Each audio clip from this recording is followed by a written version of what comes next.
Shalom, shalom et bienvenue dans ce nouvel épisode de Deep Talk, le podcast avec moi, Yafa Sorel, votre servante, et Mariam.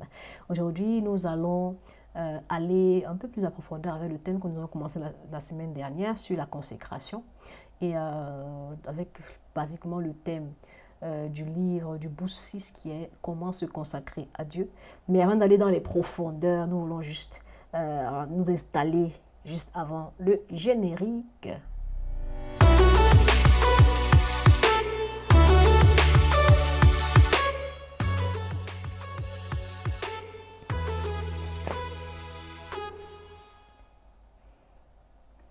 Bienvenue, bienvenue. Aujourd'hui, nous sommes encore avec Mariam. Mariam, shalom, Mariam. Noël, prévu de te retrouver. Yes. Alors, Deep Talk est de retour. Et cette semaine, on a un thème encore très, très intéressant. Nous sommes en train d'achever le mois d'août. Et nous voulons achever le mois d'août avec la consécration à Dieu. Je sais qu'il y a beaucoup qui sont allés en vacances, qui sont en train de descendre des vacances, ou bien qui sont encore ici au niveau de leurs vacances, ils ne veulent pas encore descendre. Mais quelle que soit la durée de tes vacances, tu vas finir par descendre. Et quand tu vas descendre, tu vas trouver ce dont je vais te parler La aujourd'hui, la conséquence. consécration. La consécration, parce que c'est vrai, il faut se détendre un peu, il faut faire tout ce que tu as fait là, mais il faut revenir. Et généralement, une chose qui se passe quand on va en vacances, Mariam, que j'ai remarqué, c'est que on prend le temps, on chill, on fait. Après, quand on revient, c'est comme si on a du mal à reprendre la pente, tu vois, du mal à reprendre le courant, c'est-à-dire la prière, l'église, la méditation. Parce que justement, tu t'es beaucoup un peu relâché. Tu as pris un temps de relâche. Et maintenant, il faut reprendre et c'est parfois un peu compliqué. Mais aujourd'hui, on a un thème vraiment intéressant qu'on veut pouvoir développer avec toi, qui est encore au niveau de la consécration, mais pas comme la semaine dernière, d'accord? Pas comme la semaine dernière. Aujourd'hui, particulièrement, on veut te donner des aspects clés sur comment se consacrer à Dieu. Des aspects clés sur ce que tu dois faire concrètement pour commencer dès aujourd'hui à te consacrer toi-même. Non seulement à Dieu, mais aussi à te consacrer à ce à quoi Dieu t'appelle. Parce que si tu t'appelles dans un domaine, il faut que tu te consacres à ce domaine-là aussi. Et tu verras que la consacration a plusieurs niveaux et tu as besoin de te consacrer à tous ces niveaux-là. N'est-ce pas, Mariam?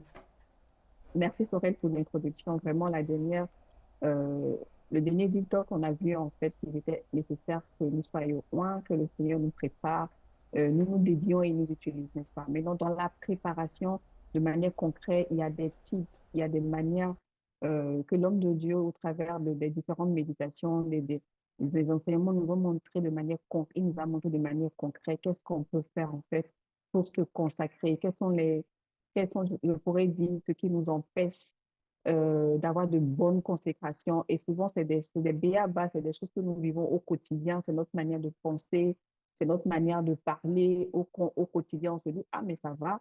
C'est notre manière d'analyser les choses. On se dit, mais non, mais ça va. Mais en fait, non, ça va pas. Il faudrait qu'on s'améliore. Donc, c'est un peu de ça dans le comment se consacrer.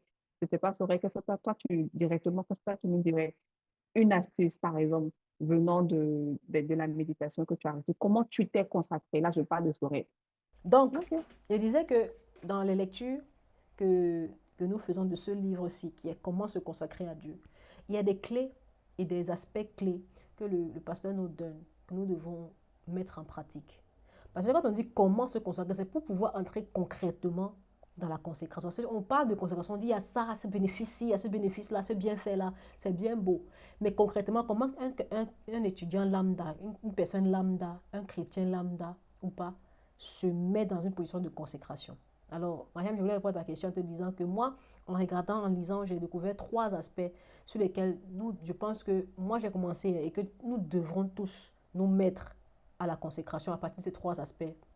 C'est pas exhaustif, c'est pas seulement ceux-là, c'est large, mais j'ai commencé par ces trois P, les trois P de la consécration à Dieu. Nous sommes sur le deuxième aspect de la consécration, qui est la consécration à Dieu. Et le premier aspect, c'est la prière. Le premier P, c'est la prière. Un chrétien qui ne prie pas, c'est un chrétien qui ne respire pas. Béni nous a expliqué que la prière, c'est la respiration de ton âme. Tu dois prier. Priez pour ta vie, priez pour ta destinée, priez pour que Dieu te vise, priez pour que Dieu te remplisse, priez pour que tu sois loin, priez pour pouvoir faire ce que tu dois faire bien. Beaucoup aujourd'hui, on pense que non, c'est en étant très intellectuel, en étudiant, en ayant des diplômes. Tout ça, c'est bien. Mais la prière a sa place et a une encore plus grande place. Tu dois prier pour que Dieu te parle. Il te montre comment faire, comment appréhender les problèmes, les challenges. Tu dois prier. Et se consacrer à la prière, là, consiste à avoir des heures de prière journalières, régulières. C'est-à-dire, chaque matin, tu dis, je dois prier. Et avoir des heures de plus en plus longues de prière. Il faut être consistant dans la prière. Il faut être constant. Il faut être régulier. Parce que ce n'est pas dit que non, tu te lèves le matin, tu dis, bon, merci Seigneur pour cette journée, au nom de Jésus, Amen. Ce n'est pas ça la prière. La prière, c'est rester dans une atmosphère de sa présence. Où tu sens qu'il est là, toi tu es là, et vous connectez. Jusqu'à ce que tu arrives à avoir son parfum sur toi. Parce que la prière, la présence de Dieu, c'est comme un parfum. C'est comme un parfum. Tu vois, quand tu embrasses une femme qui est bien parfumée, si tu restes longtemps dans ses bras, quand tu la quittes, le parfum est déjà sur toi. De la même manière, si tu restes dans la présence de Dieu seulement 10 minutes, 2 minutes, tu n'auras pas assez de son parfum sur toi. Et c'est ce qu'en fait, le pasteur explique par la prière. Il faut beaucoup prier.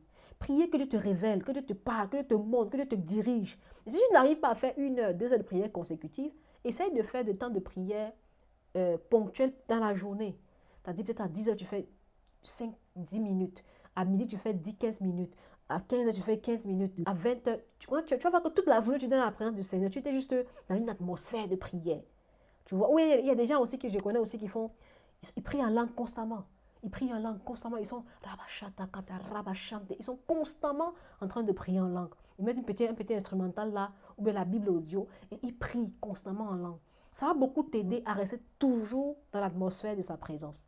Et c'est très important. La prière t'aide à te consacrer à Dieu, à consacrer ton âme à Dieu. Et tu vas voir que si tu pries longtemps, le péché ne va même pas, ça ne va même pas venir dans ton esprit que tu peux pécher. C'est-à-dire que le péché ne va même pas t'approcher. Beaucoup pêchent parce qu'ils sont oisifs.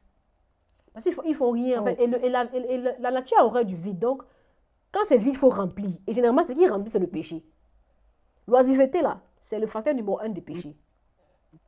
Si tu es occupé, tu ne vas pas pécher. Mais quand tu n'es pas occupé, là, le péché dit que, bon, moi, je suis là-haut, il m'invite. La maison est vide. La maison est vide. Mais c'est ça, la maison est vide. On va faire quelque chose. C'est ça. Je viens avec 7 autres amis. Et je viens avec mes amis, ils viennent même seuls. Il va venir 1, 2, 3, ils sont toujours en groupe. Ils vont te grouper. Donc, il faut être occupé par la prière. La prière. Deuxième P, c'est le P de la parole. Et je disais que dernièrement, j'ai écouté une vidéo du pasteur Bévert qui dit que on a fait une étude de statistiques. Les chrétiens ne lisent pas la Bible. C'est-à-dire ceux qui vont à l'école, à l'église le dimanche, là, et qui prient en langue. Ils ne lisent pas la Bible. La Bible que tu vois, en papier que tu vois là, ils ne lisent pas. Ils reçoivent des versets chaque matin. C'est ça qu'ils disent qu'ils ont lu. Hein. Chaque matin là, ding ding, un verset biblique pour t'encourager, prophétiser sur ta vie. Non, tu vas faire des exploits. Alléluia. Il voit ça le matin, il est content. Gloire à Dieu. Il prie avec, il commence sa journée. Il n'a pas lu la Bible. Hein. On lui a envoyé le même verset parce qu'il s'est abonné. Donc, les chrétiens ne lisent pas la parole. Tu dois t'habituer à lire la Bible, avoir des programmes de lecture. Moi, la première chose que mon pasteur m'a apprise quand je suis arrivée dans le Seigneur, il dit, la Bible là, moi j'ai les réponses à des questions que tu auras, mais la Bible a les meilleures réponses. Et il m'a donné un programme de lecture. Il dit, tu vas lire de temps à temps. Et il m'étudiait, il dit, ce mois tu as lu quoi? Tu as fini, tu as des questions et on traite. Il va dire, ok, ton programme de lecture, mais chaque mois, il commence, ce mois tu vas lire tel livre. De littérature chrétienne et tu vas lire ta Bible de temps à temps. Et il étudiait. C'est fait que c'est resté ancré en moi que chaque mois, je dois lire ma Bible comme ça. Chaque jour, je me rassure que je check ma liste et si j'ai lu ma Bible. Et quand tu lis la parole de Dieu, tu t'habitues à écouter la parole. Parce qu'on écoute beaucoup de choses. Les gens passent le temps à écouter des musiques chrétiennes. C'est pas mauvais, hein, mais c'est pas ça qui transforme. C'est la parole de Dieu qui te transforme. C'est la parole, c'est pas la musique. Vous passez autant à écouter les musiques que d'autres ont écrit sur leur expérience avec Dieu. Des musiques qui ne parlent même pas de Dieu parfois. Hein. Des musiques qui ne parlent même pas de Jésus parce que ça parle de leurs problèmes. Parfois, j'écoute des musiques, tu vois, mais il dit non, j'étais dans la dépression, j'étais comme ça. Il dit, mais moi, je n'ai pas été dépressif. Pourquoi je vais écouter ça? Mm. Il dit non, dernièrement, oui, j'avais ceci. J'ai dit, mais je ne m'identifie pas à ce que tu dis dans tes paroles, en fait. Donc, je ne sais pas comment je fais pour écouter ça constamment. Tu vois? Donc, la parole de Dieu, là, elle, quand elle vient en toi, elle te lave. C'est la parole, c'est comme l'eau. Elle lave ton âme. Elle nettoie ton cœur. Elle Mm. change ta vie. Et quand tu écoutes les exploits que David a fait, les exploits que les juges faisaient, tu dis, mais waouh, moi aussi, je peux faire ce genre de choses. Et tu sens une puissance qui vient en toi. Il faut Amen. s'habituer à la parole. Troisième P, c'est le P de la prédication. Il faut parler de Jésus aux gens. Il faut te consacrer à ça. Mm. Parce que Jésus a dit, allez faire des nations des disciples. Ça, c'est une consécration à faire. Ce n'est pas de temps en temps. Hein. Ce n'est pas 2 jours par semaine. Ce n'est pas une fois par mois. Il faut se consacrer à parler de Jésus aux gens. Tu sais, c'est quand tu parles aux Mm. gens du salut là. C'est comme si tu as des révélations encore que tu n'avais pas avant. Et tu sais que quand tu prends du conseil pastoral, quelqu'un t'appelle, ah j'ai tel souci, j'ai tel besoin, j'ai tel truc, tu commences à le conseiller. C'est comme si Dieu te donne des révélations sur la Bible que tu n'avais pas avant.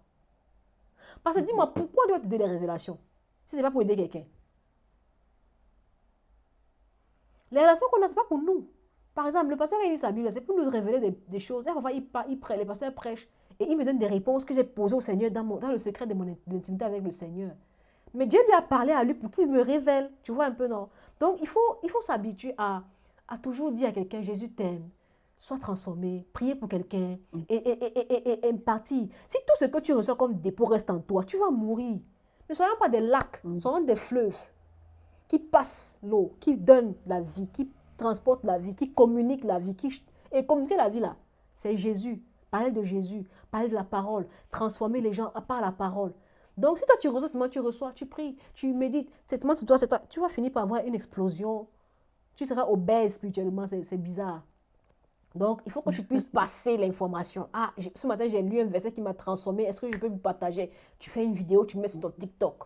Ça va changer une vie. Ça va changer une vie. Aujourd'hui, on a le plus grand pupitre de tout l'univers. C'est les réseaux sociaux. Tu fais une vidéo, 1 million de vues. Tu vas réunir un jour 1 million de personnes dans une salle. Quand? Mais tu as ton pupitre international là-bas. Tu leur donnes un verset, tu expliques. Et tu vas voir comment la vie sera transformée. Donc, voici mes 3 P de la consécration à Dieu. C'est-à-dire la prière, la parole et la prédication. Moi, quand je vois que si je fais ça constamment, tous les jours, je sens que mon niveau de consécration va augmenter. Mariam, j'ai trop parlé. Wow. Non, non, en fait, tu fallait exactement ce qu'il fallait. En fait, moi, je dirais, en fait, je veux revenir sur l'aspect de la prière. Euh, prière, c'est... Moi, au début, j'avoue, au début de ma conversion, parce que ça a été un combat, hein, ça n'a jamais été facile. C'est pas à un moment donné, quand je me disais, Seigneur, j'attends la visitation de la visitation, tu vois.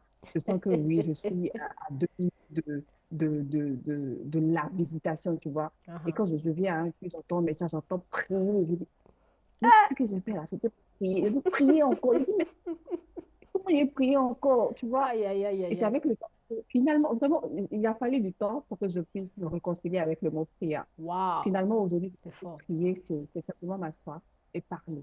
Oh Prier, c'est Seigneur, parler à Dieu. c'est deep. Parler à Dieu. Donc, et puis, tu n'es jamais fatigué de parler. Les gens, tu as ta bestie, tu as ton besto. Tu n'es jamais fatigué. Non, ta prière ne peut pas te fatiguer, en fait, puisque c'est là que tu viens, tu t'assieds, Seigneur, voici, Mhm. voilà ça. Juste que tu as un partenaire que tu te dis que tu ne vois pas, mais il te voit tellement, mais tu dois lui Ah, parler, tu vois? Et il y a mon pasteur qui a donné une illustration que j'ai vraiment aimé. Tu dois prier, mais tu dois aussi prier à des heures stratégiques. aïe, aïe, Vraiment, aïe. je te prie de prier la nuit aussi. Faut t'habituer à prier la nuit à Mhm, des heures où tu payes en prix, en fait. Pendant que tout mhm. le monde dort, il y a des prières, tu fais à 13 heures, mais tu te demandes, mais là, il y a des enseignements, tu écoutes à 1 heure, 2 heures, mais tu entends des choses dans Oui, ce que tu entends. oui, je suis Ça vient d'accord. ça vient d'où? Et puis le Seigneur dit, mais c'est parce que tu as payé le prix de rester en éveil pendant que quelqu'un est en train Yes. de dormir. Et mais tu entends quelque chose, tu comprends quelque chose, ça passe dans ton esprit, tu fais, wow, Waouh. c'est quoi ça? Parce que tu as payé le prix. Et puis il y a, il y a l'illustration que mon pasteur il a donnée, il fait, mais pour ceux qui ont vécu en milieu, en Afrique, en milieu africain, en tout cas, à la culture, vous pouvez savoir de quoi je parle.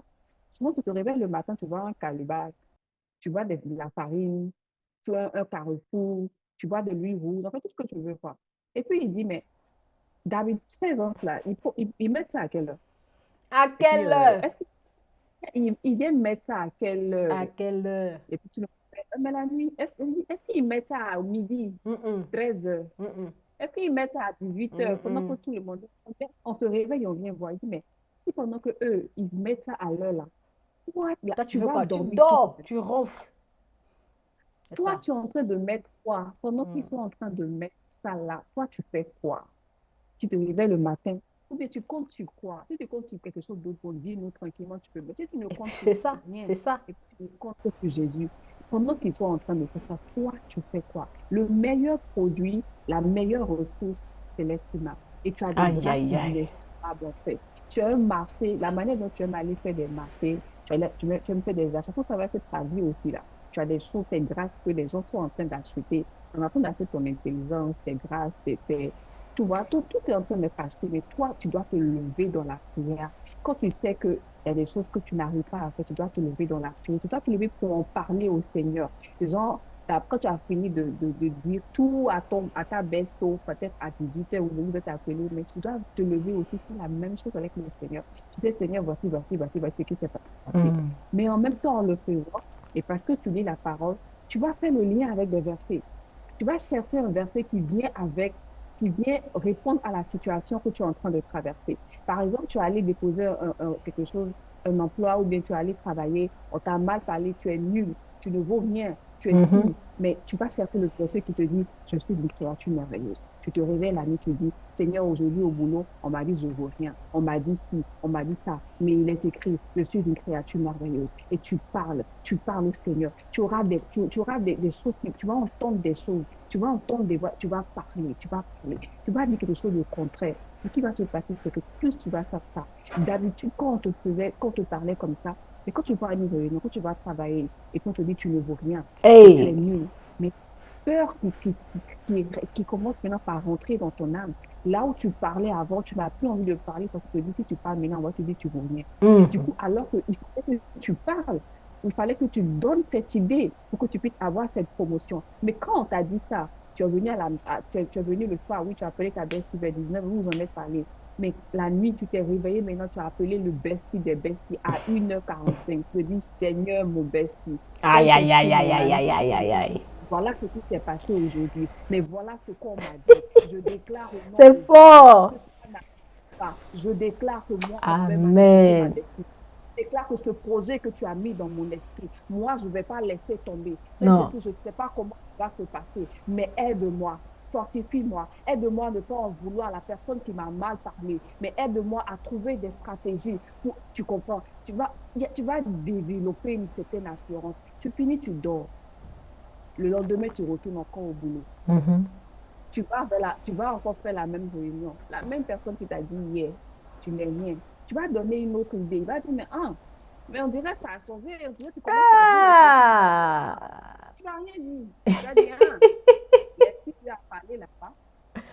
Donc, tu dois prier. Ouh, c'est Tu fort, c'est dois en fort. fait trouver une manière en fait d'aimer la prière. Il ne faut pas forcément faire comme tout le monde. Il faut trouver ta manière à toi de digérer la prière, Mhm, d'aimer la prière. Et tu dois mhm. savoir comment, tu dois savoir en fait que que Jésus a besoin de toi.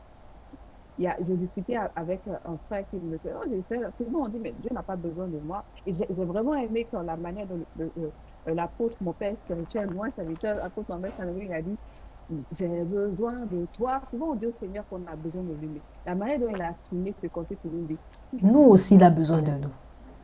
fait. Le Seigneur a besoin de toi, Nathalie. Le Seigneur a besoin de toi, Maïk. Le Seigneur a besoin de toi. Le Seigneur a besoin de toi. Donc, tu dois savoir que Jésus a besoin de toi. Et là où tu es, à ce boulot-là, à ce poste-là, dans chaque être, il y a un esprit. Et si ce n'est pas le Saint-Esprit, c'est un esprit d'autre, c'est un autre esprit. Donc, il faut savoir que dans ton environnement au boulot, vous n'avez pas forcément la même consécration. Tout le monde se dit chrétien, mais tout le monde ne manifeste pas forcément le même zèle, la même passion. Tout le monde, tu vas réaliser que tu es quelque part où vous aimez tout Jésus. Mais c'est comme si toi, pour ton amour pour Jésus, c'est comme si pour toi, là, c'est exagéré. Ah, Accepte. accepte. Comme ça, avancer. Donc, Accepte. tu dois accepter ton appartenance. En fait, tu dois savoir qui tu es. Tu dois savoir que Jésus t'aime. Tu dois savoir que tout le monde dit, j'aime Jésus, mais tu vois que accepte que toi, ton amour pour Jésus est exagéré. Accepte. Mhm. Accepte et puis on gagne. Mais si tu n'acceptes pas, tu vas vouloir en fait ok, bon, peut-être que pour moi, c'est Accepte et puis trop. on gagne. Non, non, non, ne dis-lui pas. Ne change même pas ton zèle. Garde comme ça. C'est pour ça que le Seigneur, le livre nous a parlé de discernement. Il faut avoir le discernement des esprits qui t'entourent. Tout le monde, souvent même, c'est peut-être devenu une mode. Tout le monde dit qu'il est chrétien. Il faut savoir que dans la chrétienté, il y a les ailes, il y a l'amour. Par exemple, on sait que à un moment donné, on dit souvent on exagère, on ne se repose pas. On aime ça comme ça. On aime ça. Il nous dit on est là, on aime ça. C'est pour nous là qui est comme ça. Donc, il faut savoir, en fait, et puis il faut t'habituer, tu disais tout à l'heure, il faut savoir avec qui marcher. Il faut savoir avoir des amis, mais il faut soit à l'aise à avoir des amis qui sont plus zélés que toi. Ça doit être le but Hmm. des amis, en fait. C'est ça, c'est Il vrai. faut avoir des amis qui, voilà, comme toi, tu vois, te dire, ouais, mon ami là, Je dois courir, hein, je dois courir. Parce que ton franchement, ami là, mais si tu as des amis, quand toi tu viens, c'est toi le maître de la classe, tu vas dire, ouais, c'est mais ça. finalement, tu fais on fait comme Hmm, le hmm, maître. hmm. Donc, Non. il faut avoir des amis vraiment qui te poussent. Sois à l'aise d'avoir des amis plus brillants que toi. Mhm, Et sois à l'aise de savoir que Jésus a besoin de toi, que tu es en train de travailler, que tu es étudiant, mhm.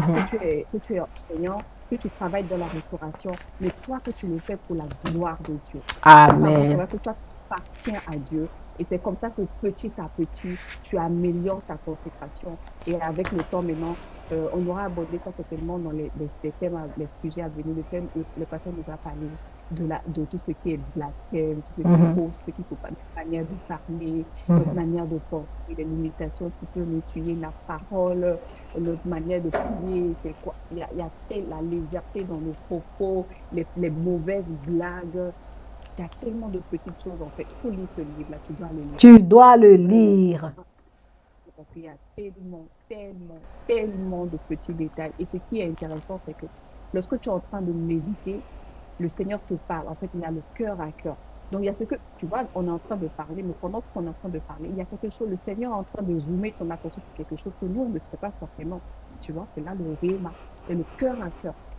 Donc, quand tu vas méditer toi-même, tu vas mieux entendre, tu auras des solutions concrètes et tu vas avancer. Il y a des choses que tu ne feras plus et tu vas avancer en fait. Et avant, il y a des frustrations il y a des choses qui te fâchaient qui ne vont plus te fâcher. Il y a des petites remarques qu'on te faisait qui ne va plus rien te dire parce que tu sais que toi, tu es en train de courir, en train d'aller quelque part. Et je vais revenir. Dieu t'attend. Tu dois te lever, tu dois lui parler et tu dois faire ce qu'il te dit de faire. Et quand c'est compliqué, n'hésite pas de lui dire, Seigneur, vraiment, j'arrive pas, aide-moi. Demande à tes amis, demande à des modèles, demande à des personnes qui ont plus d'expérience que toi. Ne sois pas, regarde tes amis et regarde votre niveau. Est-ce que parmi tous tes amis là, est-ce que c'est toi la tête? Je te dis, c'est toi la tête. Vraiment, si tu te Waouh. dis que c'est toi le numéro un entre tes amis là, level up. Faut chercher d'autres amis. Faut chercher d'autres amis. Madame, tu es radical ce matin. Cherche des amis, dis-toi, mais quand tu vois, tu te fais, ouais, c'est mon ami qui a fait ça, il connaît que, cherche des amis. Je dois update un peu, je dois actualiser. Voilà. C'est ça. Et c'est ça, c'est le comment se consacrer. C'est la prière, c'est la méditation. Maintenant, quand tu seras en train de prier, quand tu seras en train de méditer, le Hmm. Seigneur va zoomer des choses, ton attention sur deux ou trois détails qui vont se corriger. Et petit à petit, tu vas voir les choses vont s'améliorer. Et Amen. tu vas courir. Et tu vas courir. Alléluia. Franchement, c'est des pépites que tu viens de nous donner. Franchement, ça aide et ça aide vraiment. Ayez des gens autour de vous qui vous challenge, qui vous challenge, qui vous challenge. Moi, je me rappelle à une époque, j'ai une amie qui, elle, chaque samedi, elle allait évangéliser. Et moi, ça me frustrait. Elle dit, mais c'est pas possible. Moi, il va essayer d'évangéliser. Tu as besoin d'amis comme ça. Ah, j'ai dit, mais j'avais été timide, j'avais honte. J'ai dit, Seigneur. J'ai dit, bon, toi, il faut prier pour moi. Elle prie, elle dit, ça va aller. Elle dit, non, ça va pas. Ça fait des mois, elle veut essayer, mais il n'y arrive pas. Ça m'énerve. J'ai dit, Seigneur, j'ai soupir, j'ai pris. Jusqu'à ce qu'un jour, par la grâce de Dieu, j'ai commencé à sortir. Et aujourd'hui, c'est devenu. Maintenant, il y a autre chose que je cherche encore. Donc, en fait, faut qu'il y ait des gens qui, quand ils font des choses, ça t'énerve. Mais dans le bon sens, tu vois, non. Tu dis, mais pourquoi? Pas dans le sens de l'envie, mais dans le sens de, je vais arriver à ce niveau-là, je vais pouvoir être comme ça, je vais pouvoir être bouscule un peu. cette camarade-là, cet ami-là te challenge, te dit, mais on va quelque part. Toi aussi, bouscule-toi. Et toi, tu vas te former, tu vas prier, tu vas chercher dans le bon sens. Sinon, c'est que tu vas te contenter de ce que tu as. Et c'est dommage, tu pouvais produire tellement plus. Amen.